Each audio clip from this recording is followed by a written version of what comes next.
केतन अग्रवाल हत्या प्रकरणात दिवसेंदिवस नवे आणि धक्कादायक खुलासे होत आहेत. याच दरम्यान एका कॅब ड्रायव्हरने महत्त्वाची माहिती दिली आहे.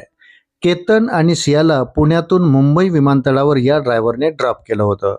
निळकंठ ट्रॅव्हल्सचे ड्रायव्हर वैभव दत्तात्रय जाधव याने त्या दिवशी गाडीच्या आत झालेला ड्रामा, भावा बहिणीचं भांडण आणि फूड मॉलवर सियाने रचलेल्या पासपोर्टच्या कटाची गोष्ट सांगितली आहे.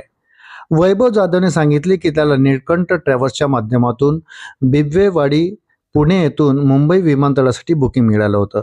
जेव्हा मी गाडी घेऊन बिबवेवाडीत पोहोचलो तेव्हा सिया गोयल कारमध्ये बसण्यास अजिबात तयार नव्हती. ती नखरे करत होती. यानंतर तिच्या भावाने तिला जबरदस्तीने हाताला धरून ओढलं आणि गाडीत बसवलं. ती गाडीत बसल्यानंतर सियाच्या आईवडिलांनी मला सांगितलं की बेटा, गाडी जपून आणि आरामात घेऊन जा. त्यानंतर मी गाडी सुरू केली आणि आम्ही निघालो. प्रवासाची सुरुवात अत्यंत तणावपूर्ण होती. जेव्हा गाडी औंधला पोहोचली तेव्हा त्यांनी गाडी थांबवायला लावली. आणखी 4 जण गाडीत बसले. बिबवेवाडीपासून ते लोणावळ्यापर्यंत संपूर्ण रस्त्यात दोन्ही भाऊ बहीण सिया आणि साहिल यांच्यात सतत वाद आणि कडाक्याचं भांडण सुरू होतं. मात्र लोणावळ्याहून पुढे निघाल्यानंतर ते शांत झालं आणि गाणी लावत हसत खेळत पुढचा प्रवास केला. ड्रायव्हरने सांगितले की पुढे जाऊन त्यांची गाडी एका फूड कोर्टवर थांबली. सर्व प्रवासी चहा नाश्ता करण्यासाठी खाली उतरले, पण वैभव 10 मिनिटं गाडीच्या आतच बसून होता. याच दरम्यान सिया गोयल अचानक एकटीच कारजवळ आली आणि म्हणाली, गाडी अनलॉक करा. मी गाडी अनलॉक केली.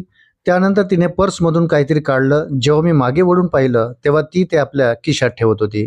तिने माझ्याकडे पाहताच मी माझं लक्ष दुसरीकडे वळवलं आणि ती ते खिशात टाकून परत आत निघून गेली. सियाने केतनचा पासपोर्ट गायब केला आणि नंतर खिशात ठेवला होता, जेणेकरून त्याची बालीची फ्लाईट मिस होईल. आम्ही ग्राहकाच्या अशा वैयक्तिक गोष्टीवर जास्त लक्ष देत नाही, त्यामुळे मी त्यावेळी त्याकडे गांभीर्याने पाहिलं नाही. मुंबई विमानतळावर पोहोचून सर्वांना ड्रॉप केलं. ड्रायव्हर विमानतळापासून अवघ्या 200 मीटर पुढे गेला असेल इतक्यात केतनच्या कुटुंबाचा फोन आला की त्याची एक बॅग गाडीतच राहिली आहे. वैभवने गाडी 200 मीटर रिव्हर्स घेतली आणि त्यांच्याकडे बॅग सुपूर्द केली. यानंतर जेव्हा वैभव 500 मीटर पुढे गेला तेव्हा पुन्हा केतनच्या कुटुंबाचा फोन आला. त्यांनी सांगितलं, पासपोर्ट गाडीत राहिलाय, जरा तपासा. त्यांनी ड्रायव्हरला व्हिडिओ कॉल केला. वैभवने व्हिडिओ कॉलवर संपूर्ण गाडी दाखवली, पण तिथे काहीच नव्हतं. केतनच्या कुटुंबाने सांगितलं, तुम्ही गाडी घेऊन परत पार्किंगमध्ये या आणि आम्हाला आत येऊन तपासू द्या. वैभव जेव्हा पार्किंगमध्ये गेले तेव्हा 2 तरुण आले. त्यांनी गाडीची बॅटरी आणि मोबाईलचा फ्लॅश चालू करून प्रत्येक कोपरा तपासला, पण गाडीत काहीच सापडलं नाही. यानंतर वैभव तिथून रवाना झाला.